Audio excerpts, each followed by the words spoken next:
Salut tous amoureux de cinéma, vous le savez peut-être, mais je suis un grand fan de Shining et de sa suite, réalisée par Mike Flanagan, Dr. Sleep, qui pour moi est un très bon film d'horreur avec une excellente ambiance, qui arrive à avoir une tension assez omniprésente, un petit peu comme pour le Shining de Stanley Kubrick. Et vous le savez peut-être, donc en 2019 est sortie la suite du film de Stanley Kubrick, à savoir Dr. Sleep, qui adapte donc techniquement la suite du roman Shining, qui s'appelle aussi Dr. Sleep, et qui a été écrite par du coup le grand Stephen King. Le film est sorti, s'est fait un peu défoncer par les critiques à l'époque. Aujourd'hui, il a été largement accepté comme pas si mauvais que ça, je trouve. En tout cas, il semble avoir une seconde renaissance auprès des fans, puisque voilà, les échos que j'en entends semblent dire que la plupart des gens commencent à réhabiliter un petit peu Dr. Sleep. Moi, vous le savez, j'ai fait une critique de Shining et j'ai fait une critique du film Dr. Sleep sur ma chaîne YouTube. Personnellement, j'aime les deux, voilà, j'aime Dr. Sleep, j'aime bien le film, j'aime ce qu'il représente, j'aime ce qu'il est, j'aime l'ambiance qu'a le film, et vous ne le saviez peut-être pas, mais Mike Flanagan prévoyait de faire des suites. Voilà, prévoyait de faire au minimum 2 suites. Alors, ça n'arrivera jamais. Le film a été un échec critique, enfin plutôt au box-office total, puisqu'il a fait 31 millions de dollars sur le sol américain pour un budget de 45 millions. Donc clairement, même son budget n'a même pas été rentabilisé. Il n'a même pas réussi à se rembourser. Donc voilà, c'était un gros échec. Malgré tout, il y avait quand même des idées qui étaient prévues pour pouvoir faire des suites à ce film. Et des idées qui ne sont pas sorties spécialement de nulle part. Alors bien évidemment, il y avait une suite à Dr. Sleep qui était prévue, mais sous forme plutôt de préquel.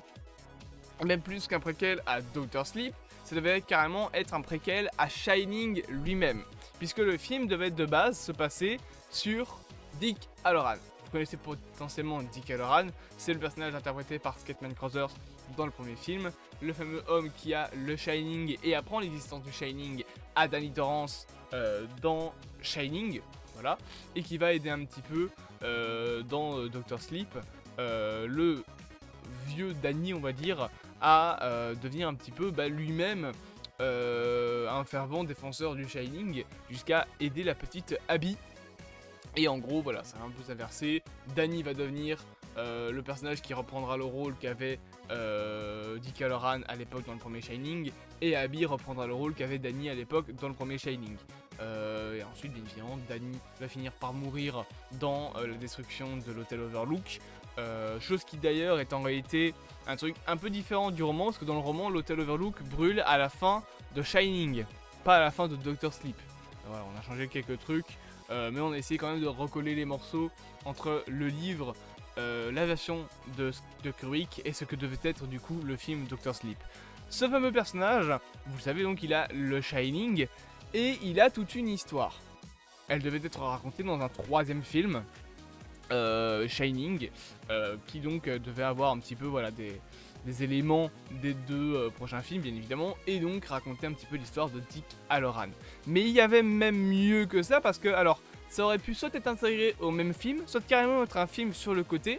Sachez que si dans notre univers cinématographique Shining, Dick Hallorann meurt dans le premier film, il meurt dans Shining, il ne meurt pas dans le roman Shining, et il est encore présent d'ailleurs dans le roman Dr. Sleep.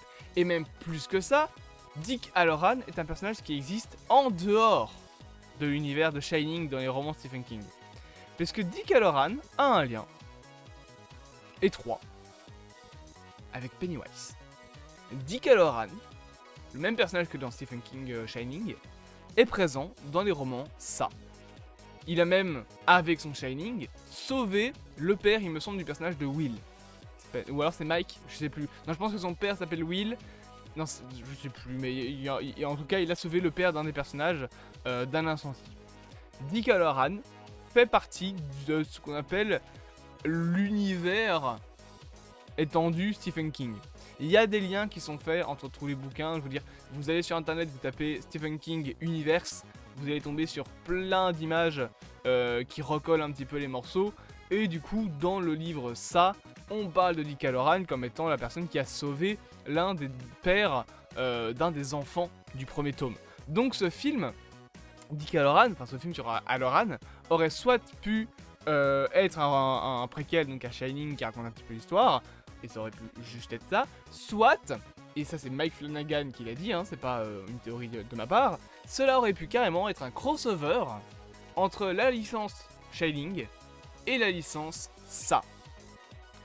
Léger le crossover, puisque bon, on parle surtout dans l'histoire de Dick Hallorann du fait que là, par exemple l'incendie se passe dans les années 30 il me semble, là où ça aurait été beaucoup plus tard vu qu'il fallait régler ça avec la timeline de Shining.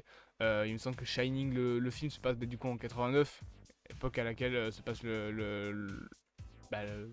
surtout époque à laquelle est sorti le film, sauf que le roman lui ne se passe pas en 89, il se passe plus tard il me semble, non plus tôt, je pense qu'il se passe en 88, un truc ainsi, ou voire même beaucoup plus tôt, je sais plus trop, mais en tout cas, on a un film qui était prévu sur Dick Hallorann et qui pouvait être potentiellement un crossover entre la licence Shining et la licence Ça. D'ailleurs, sachez que le fameux incendie est un incendie qui a été causé par le Ku Klux Klan. Donc on devait parler voilà, de ces trucs racistes des années 30 à 50, de comment la population afro-américaine devait vivre sous la menace d'un revolver, j'ai envie de dire, puisqu'il pouvait de toute façon à tout moment mourir, tout simplement. Donc voilà, ce film, c'était ce qui était prévu, d'après Mike Flanagan, comme un nouveau film de la licence Shining.